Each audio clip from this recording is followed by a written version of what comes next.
we got a lot going on. This team you're going to be busy in the month of February. They got 15 games bunched into this little month of February here.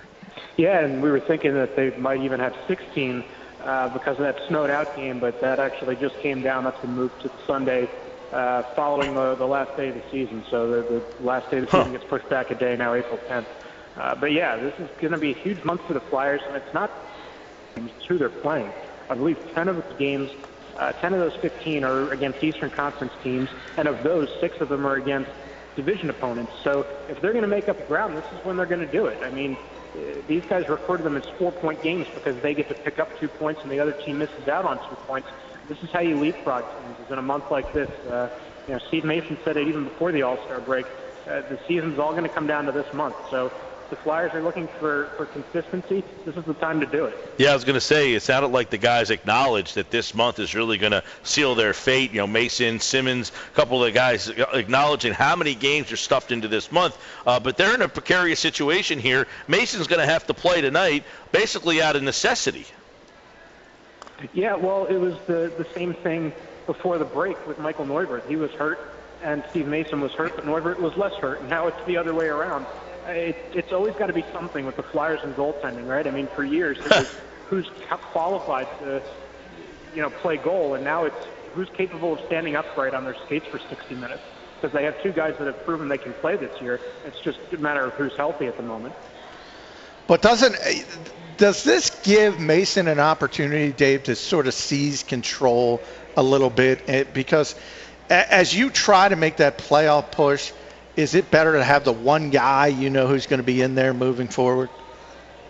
Well, it is, and I think that even if Michael Neuwirth were healthy, Steve Mason would still be that guy. I know Neuwirth has had one of the league's best save percentages for most of the season, but Mason has always been the number 1 guy. The Flyers haven't been shy about saying that. Neuwirth hasn't been terribly upset about that. They've kind of gotten those platoon games, I guess you'd say, out of necessity also, because there have been times where Mason wasn't available for either health or personal reasons or injuries or whatever, and the same has been true for Neuwirth at times. But it's really, this whole season has been a matter of consistency and health more so than a consistency in play, because in terms of the hierarchy, it's always been Steve Mason number 1.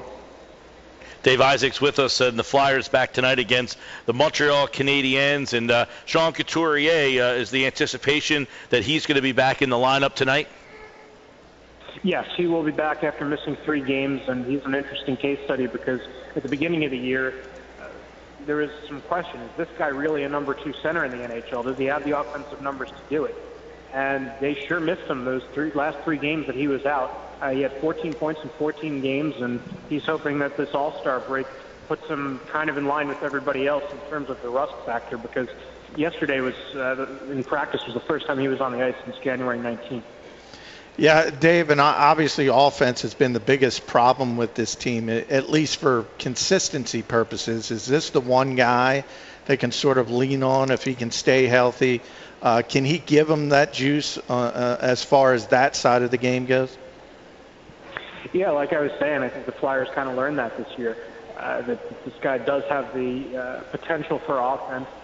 He's got, there was a period of time where Jake Voracek was on his line, and that seemed to help quite a bit. And then when Voracek came off, the thought was, okay, well, maybe this offense goes away, but it didn't. It stayed there. He's on the line now with Sam Gagner and Braden Shen, 2 guys that have been offensive players in the past, and the Flyers have kind of been a one-line scoring team for the last week or so. They're hoping that changes now with Couturier back. Dave Isaac's with us at Dave G. Isaac on Twitter. Dave, at the halfway point, I know Dave Hackstall. Give me some of the good that you like from what he's done so far and some of the things you think he needs to work on in his first NHL season at the midway point.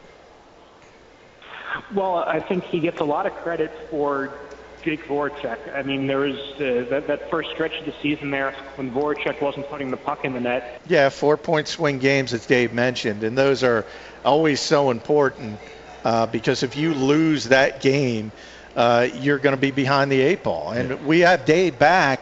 And Dave, I just wanted to ask you about Dave Hackstall at the midway point and the fact that obviously he's making a pretty grandiose transition from the college ranks to the NHL. What do you think he's learned thus far? What do you think he has to work on to improve this team down the stretch? Yeah, I think whether it's a player or a coach, you kind of get shell-shocked a little bit about the schedule because you're used to 30 or so games, and here that's not even the halfway point of the season. So they've got about 35 games or a college season left. So I think there's, maybe a little bit more game planning for one opponent than he's used to, or for different opponents rather, because you're kind of used to playing the same team multiple times in a weekend. So I think that part of it may be new to him, but he seems to be adjusting pretty well. I think the biggest credit that he gets this year is his treatment of Jake Voracek, because it's tough enough to come into a new league and try and take a team that missed the playoffs last year and make them relevant again. And then when the top scorer from last year's team, even though they didn't make the playoffs, isn't scoring, he was really kind of searching for answers there, and he puts them on left wing, and that seems to have worked.